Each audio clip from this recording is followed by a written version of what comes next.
Nasib Yuli, pegawai yang baru 2 minggu kerja jadi admin gudang oli palsu, harus jalani pemeriksaan. Salah satu pegawai gudang oli palsu bernama Yuli pasrah saat terjadi penggerebekan pada tempatnya di Deli Serdang, Sumatera Utara. Ia pun menangis lantaran tak tahu jika menjadi staf administrasi dari gudang oli palsu. Pasalnya, selama bekerja, ia mengaku dilarang naik ke lantai 2 sehingga tak mengetahui ada penyimpanan botol oli kosong. Sepengetahuannya, gudang itu milik CVK Motor. Pilunya, Yuli baru bekerja selama 2 minggu karena mengalami kesulitan ekonomi. Bahkan, saat penggerebekan para rekan kerjanya pun meninggalkan Yuli sendiri di lokasi. Akibat hal tersebut, Yuli kini harus menjalani pemeriksaan di Polda Sumut untuk mendalami terkait gudang oli palsu tersebut. Pagi itu, tanggal 19 Februari tahun 2025, Yuli masih duduk santai di meja administrasi yang tak jauh dari pintu besi gudang. Lokasinya di sudut kanan Kompleks Harmony Warehouse nomor 8K. Dia mengerjakan pencatatan jual beli sejumlah botol oli yang hendak didistribusikan. Ia ditemani 2 pekerja di gudang dan seorang sopir truk yang hendak membawa botol kemasan oli keluar gudang. Tak disangka, tiba-tiba sejumlah pria mendatangi gudangnya.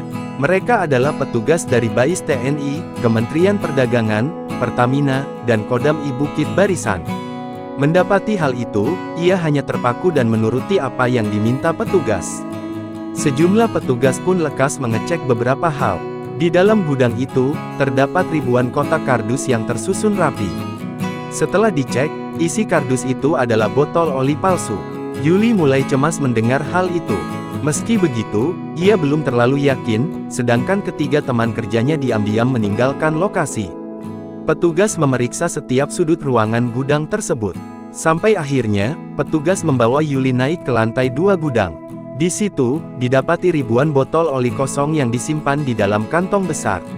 Melihat hal itu, Yuli meneteskan air mata.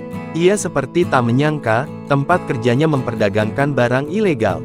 Seketika, ia ketakutan karena berpikiran akan menghadapi proses hukum ke depan.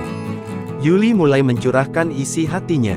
Baru 2 minggu ia bekerja untuk menggantikan admin, inisial E, yang sedang cuti karena baru saja melahirkan. Namun, dia tak mengenal sama sekali pemiliknya. Petugas pun memeriksa struk jual beli dan didapati beberapa transaksi mengalir ke nomor rekening atas nama Yuni Jingga. Kini, sejumlah barang bukti terkait oli palsu itu pun telah dibawa petugas ke Kodam I Bukit Barisan. Download Tribun X sekarang, menghadirkan lokal menjadi Indonesia.